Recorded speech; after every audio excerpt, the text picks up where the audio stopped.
Good afternoon. I'm now concluding my visit to Canada in my capacity as United Nations Special Rapporteur on the Rights of Indigenous Peoples. Over the last 9 days, I've met with federal and provincial government authorities and with First Nations, Inuit, and Métis leaders, organizations, and individuals in several parts of the country. In addition to being in Ottawa, my meetings have taken me to various places, including Indigenous territories in British Columbia, Alberta, Saskatchewan, Manitoba, Ontario, and Quebec. I'm grateful to the Government of Canada for its cooperation and for the information it has provided and for allowing me to carry on my visit freely and in an independent manner. I would also like to express my deep gratitude to representatives of Indigenous peoples who invited me to visit their territories and communities across Canada, and to those Indigenous organizations and individuals who assisted me in preparing the agenda for my visit.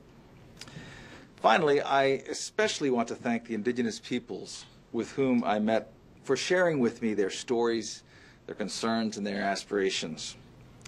I'm honored to have been welcomed into their communities and territories, and I'm truly humbled by their hospitality and warmth.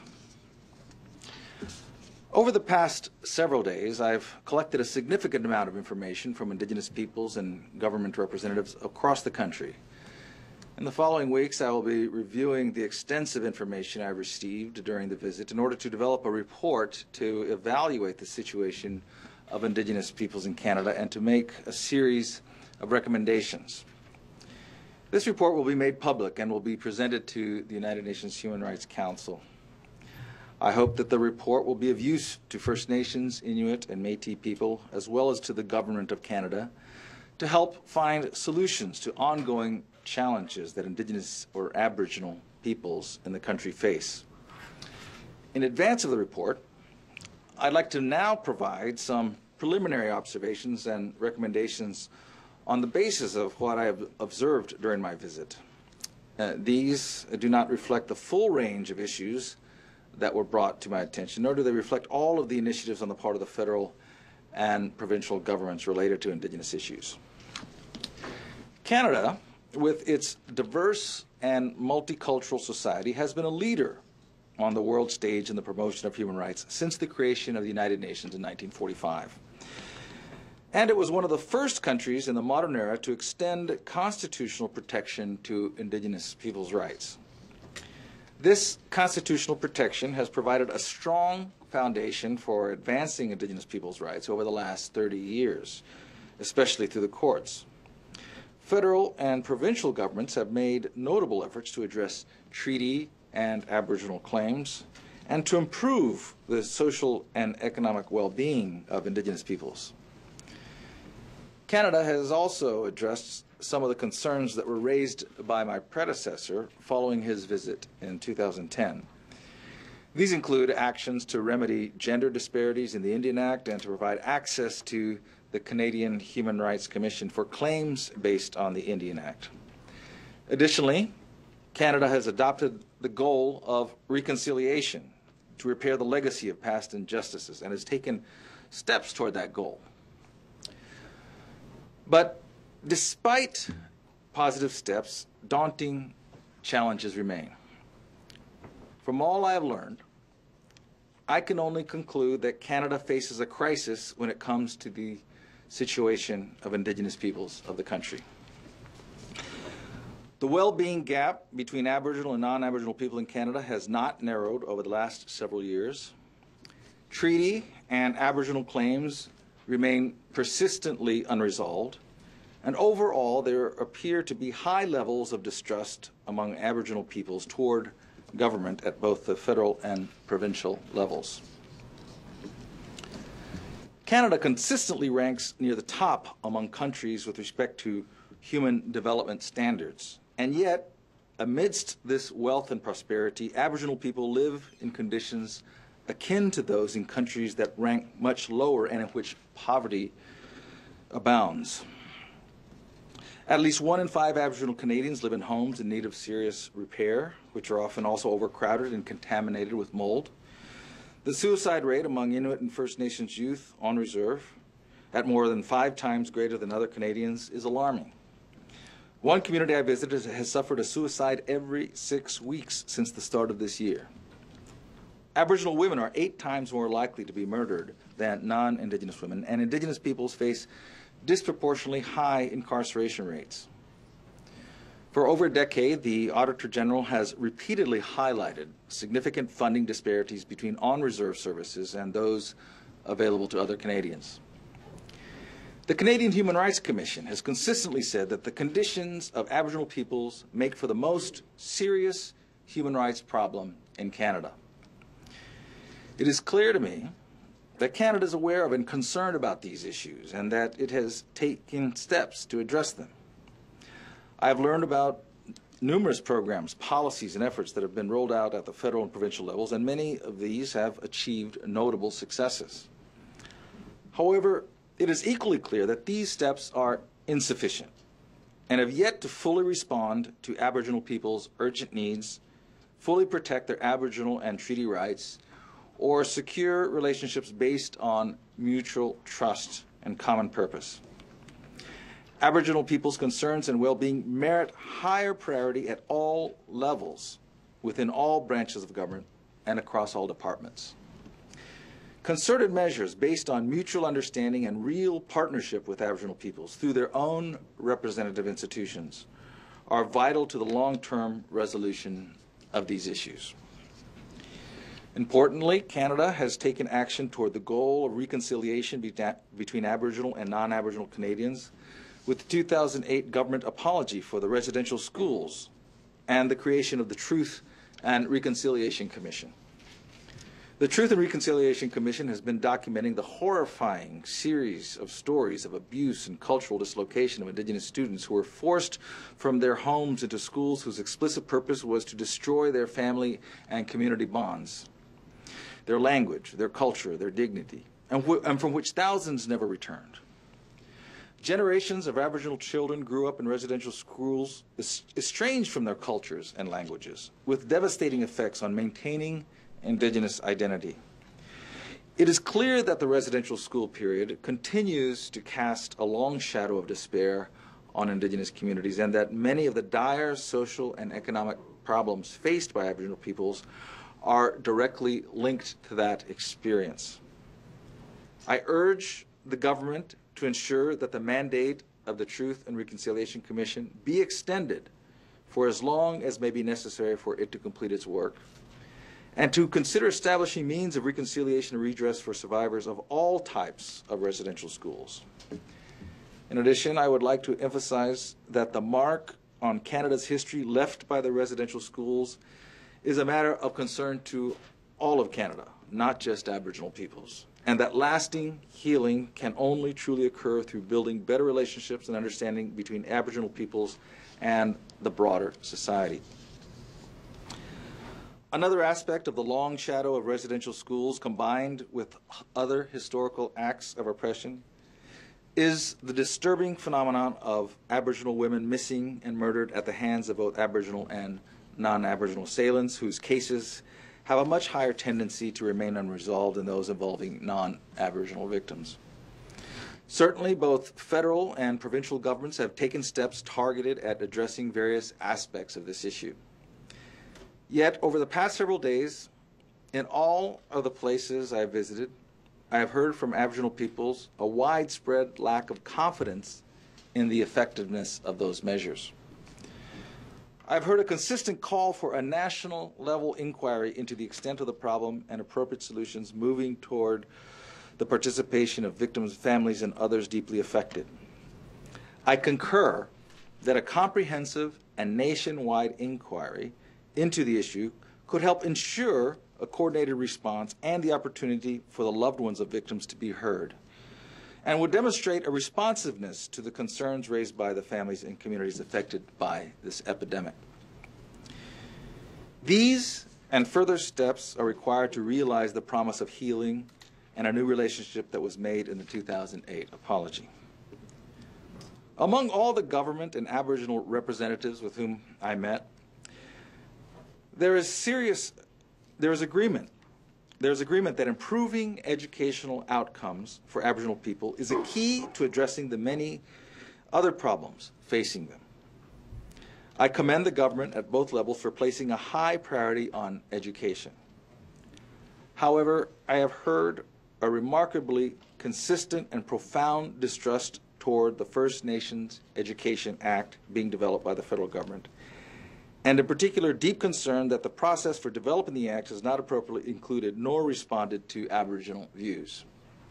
In light of this, I urge the government not to rush forward with this legislation, but to reinitiate discussions with Aboriginal leaders to develop a process and ultimately a bill that addresses Aboriginal concerns and incorporates Aboriginal viewpoints on this fundamental issue.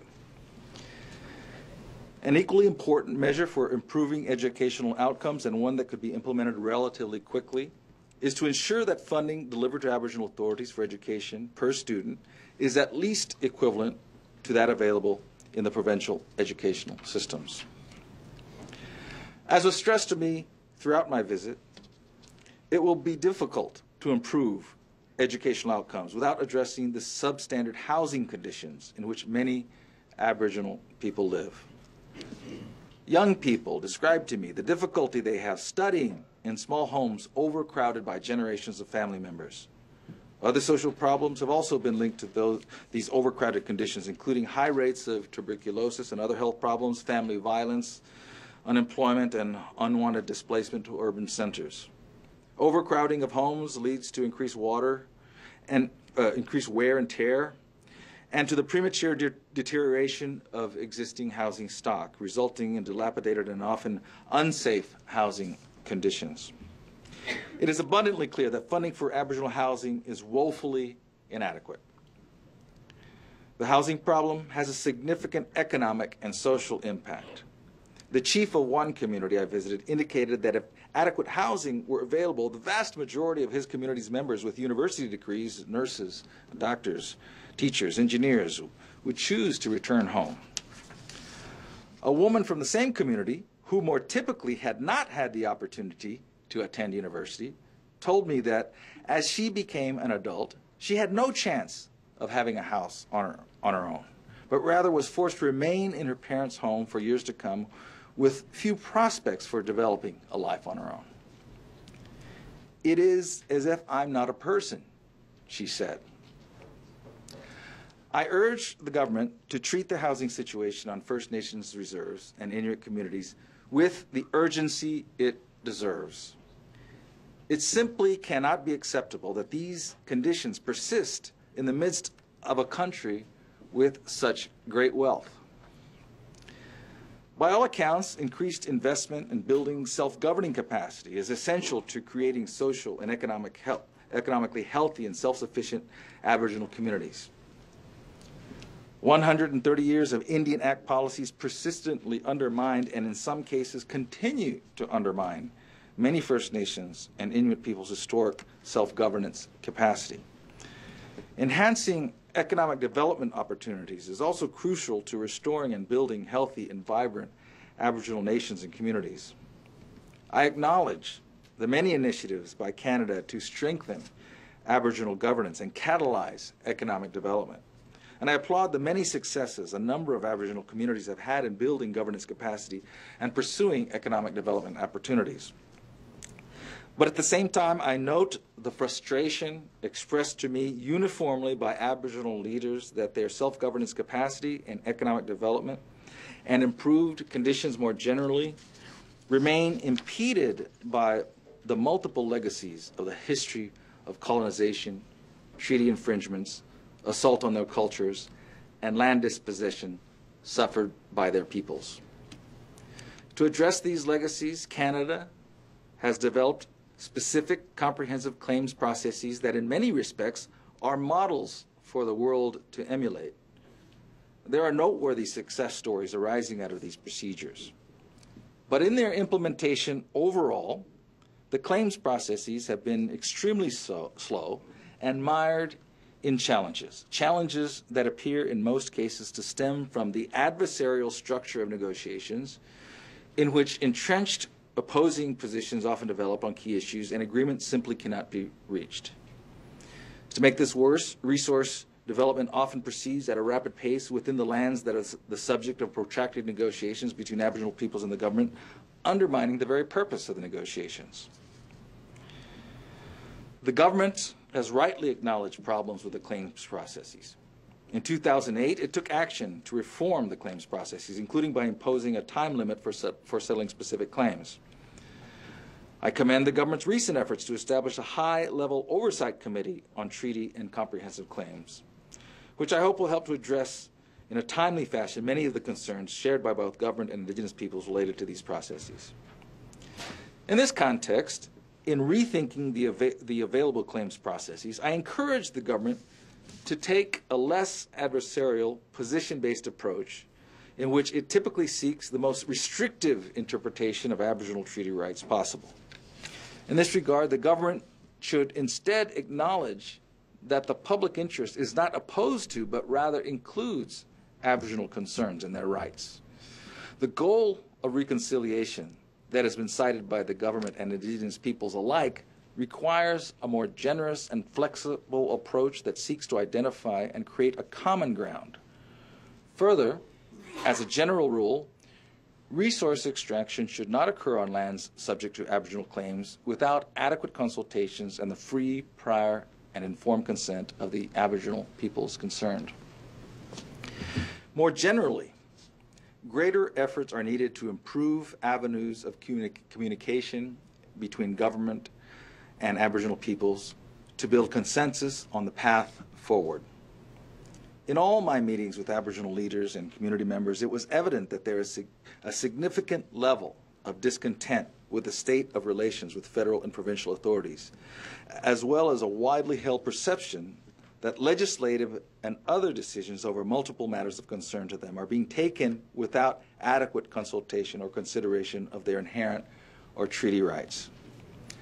I urge the federal government especially to work with Aboriginal peoples through their representative institutions and authorities to overcome this condition of mistrust. As with the Education Act initiative mentioned earlier, unless legislative and other government actions that directly affect Indigenous peoples' rights and interests are made with their meaningful participations, those actions will lack legitimacy and are more likely to be ineffective. In order for the government to move forward to address the concerns of Indigenous peoples in partnership with them, it is necessary to arrive at a common understanding of objectives and goals that are based on full respect for Indigenous peoples' constitutional, treaty, and internationally recognized rights. Indigenous leaders from First Nations with historical treaties repeatedly expressed to me their yearning for the friendship, respect, and sharing of resources that they understand the treaties to embody, and Aboriginal leaders look to future arrangements based on similar premises. Such aspirations provide a much stronger grounding for a Canada respectful of human rights than a premise of Indigenous subjugation and extinguishment of rights. In addition to historical treaties and constitutional principles, the international standards endorsed by Canada and Aboriginal peoples, in particular the United Nations Declaration on the Rights of Indigenous Peoples, should inform the definition of common objectives and goals. Canada's 2010 endorsement of the Declaration marked an important step on the path towards reconciliation with Indigenous peoples, and Canada should be commended for joining most all of the rest of the countries of the world in support of this instrument. I was pleased to hear throughout my visit references by First Nations, Inuit, and Métis people to the Declaration about the incorporation of its standards into their work. It is my hope that the provincial and federal governments in Canada, as well as the country's courts, will aspire to implement the standards articulated in the Declaration on the Rights of Indigenous Peoples. The Declaration can help provide a common framework within which the problems that I've outlined here in a preliminary fashion can be addressed. Ladies and gentlemen, I look forward to developing more detailed observations and recommendations beyond these initial comments in my report to the Human Rights Council. My observations and recommendations will be aimed at identifying good practices and needed reforms in line with the Declaration on the Rights of Indigenous Peoples and other international instruments that mark Canada's international human rights obligations.